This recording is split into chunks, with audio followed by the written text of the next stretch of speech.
Install कसं करायचं आहे बघा. आता हा आपले ऑपरेटिंग सिस्टम आहे, यामध्ये कुठलं सॉफ्टवेअर इन्स्टॉल आहे, विंडोज 10 सॉफ्टवेअर इन्स्टॉल आहे. ठीक आहे. आता यामध्ये आपल्याला क्रोममध्ये सर्च करायचं आहे mysql.com म्हणून यामध्ये गुगलमध्ये सर्च करायचं आपल्याला. सर्च केल्यानंतर आपल्याला हे ॲप्लिकेशन दिसेल. इथे डाउनलोड असं दिलेलं आहे, त्यावर क्लिक करायचं. ठीक आहे. डाउनलोड्सवर क्लिक केल्यानंतर इथे तुम्हाला सगळ्यात खाली एक मेसेज येईल, MySQL कम्युनिटी GPL डाउनलोड. ठीक आहे. GPLमध्ये डाउनलोड करायचं आहे. आता हे आपलं विंडोज आहे.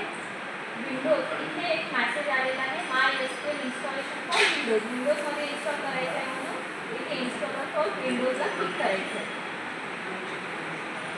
आता मायक्रोसॉफ्ट विंडोज आलं, तिथे 32 बिटचं एक इन्स्टॉलेशन आलं आहे, त्याला डाउनलोड करायचं आहे. इथे क्लिक केल्यानंतर लॉगिन आणि साइन अप येते.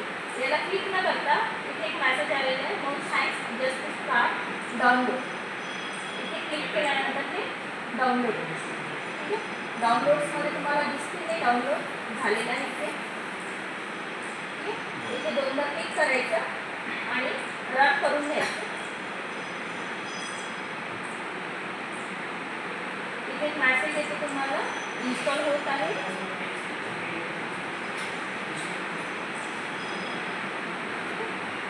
आता हे सेटअप आलेलं आहे. तुला नेक्स्ट करत जायचं.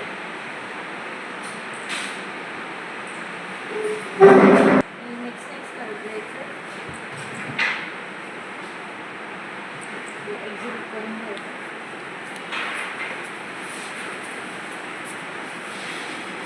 प्रोग्रेस स्टार्ट झाली आहे.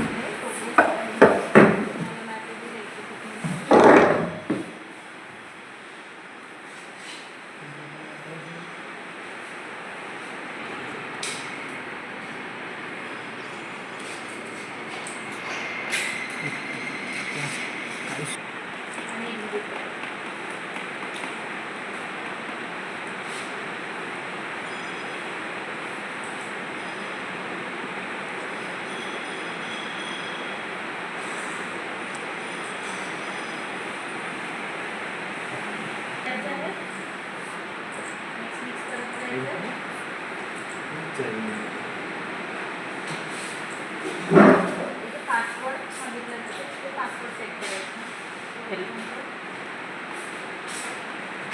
IK@123 असा पासवर्ड टाकतो आणि चेक करतो.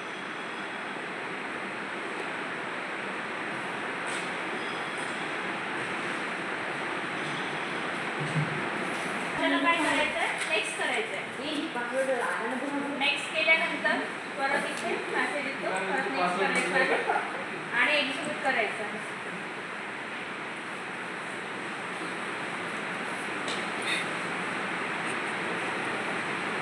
ठीक आहे. हे झालं.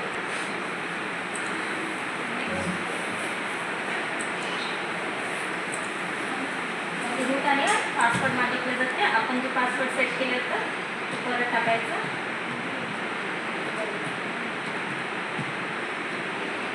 चेक करून घ्यायचं तोच पासवर्ड करेक्ट आहे का.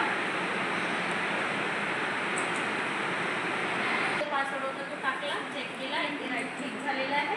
आता नेक्स्ट करायचं आणि याला एक्झिक्यूट करायचं.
तुमचं इन्स्टॉल झालेलं आहे. इथे मेनमध्ये जायचं.